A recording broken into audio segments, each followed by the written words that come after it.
அடிப்படை கடமைகள்ங்கிறது எந்த ஆர்டிகல்ல இருக்கு? ஆர்டிகல் 51A அதுல இருக்கு. அடிப்படை கடமைகள் அப்படிங்கிற கான்செப்ட் எந்த நாட்டுல இருந்து எடுத்திருக்காங்க? ரஷ்யா. அடிப்படை கடமைகள் அப்படிங்கிறது எந்த வருஷம் இந்திய அரசியலமைப்புல சேர்க்கப்பட்டது? 1976. அடிப்படை கடமைகள் எந்த சட்ட திருத்தத்தின்படி சேர்க்கப்பட்டது? 42வது சட்ட திருத்தத்தின்படி சேர்க்கப்பட்டது. அடிப்படை கடமைகள் சேர்க்கறதுக்கு எந்த கமிட்டி ஃபார்ம் பண்ணாங்க? சுரன் சிங் கமிட்டி ஃபார்ம் பண்ணாங்க. ஒரிஜினல் இந்தியன் கான்ஸ்டிடியூஷன்ல அடிப்படை கடமைகள் சேர்க்கப்பட்ட போது எத்தனை கடமைகள் இருந்துச்சு? 10 கடமைகள் இருந்துச்சு. தற்போது எத்தனை கடமைகள் இருக்கு? 11 கடமைகள் இருக்கு.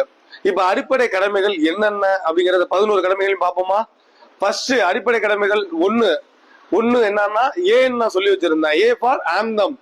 அது என்ன அடிப்படை கடமைகள்? ஒண்ணு என்ன? தேசிய கொடி, தேசிய சின்னங்கள், தேசிய கீதம் ஆகியவற்றை பாதுகாக்கணும். அடிப்படை கடமைகள் 2 என்ன? பிரேவ் பாபு அப்படின்னா என்ன? சுதந்திர போராட்டத்தில் ஈடுபட்ட வீரர்களை நினைவு கூற வேண்டும். அடிப்படை கடமைகள் 3 என்ன? சீன்னு சொன்னேன். சீன்னா சென்டர் அப்படின்னா அதுக்கு என்ன அர்த்தம்?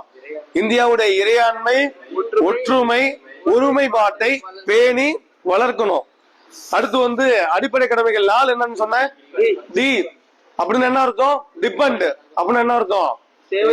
அதாவது தேவைப்படும் போது நாட்டுடைய பாதுகாப்பிற்கு ஈடுபட வேண்டும். அடிப்படை கடமைகள் 5 என்ன? ஈக்குவாலிட்டி எவ்ரிவன் அப்படின்னு என்னன்னா அனைவரிடமும் சகோதரத்துவத்தை வளர்க்க வேண்டும். அடிப்படை கடமைகள் 6 என்னன்னு சொன்ன? ஃபோர்ஜ் அப்படின்னு என்ன அர்த்தம்? இந்திய கலாச்சாரம் மற்றும் பாரம்பரியத்தை பேணி பாதுகாக்க வேண்டும். அடுத்து அடிப்படை கடமைகள் 7 என்ன? ஜி அப்படின்னு என்ன அர்த்தம்? கிரீன். கிரீன் என்ன அர்த்தம்? இந்தியாவில் உள்ள ஆறுகள், ஏரிகள், குளங்கள், இயற்கை அமைப்புகளை பேணி பாதுகாக்க வேண்டும். அடுத்து அடிப்படை கடமைகள் 8 என்னது?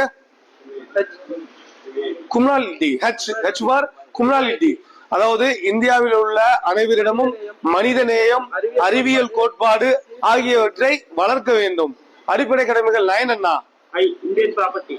Indian property. இந்தியாவில் உள்ள பொது சொத்துக்களை பாதுகாக்க வேண்டும். அடுத்து 10வது கடமை என்ன? Join work. அதாவது தனிப்பட்ட முறையிலேயோ அடிப்படை கடமைகள் 10 என்னது? தனிப்பட்ட முறையிலேயோ அல்லது கூட்டு செயல்முறையிலேயோ இணைந்து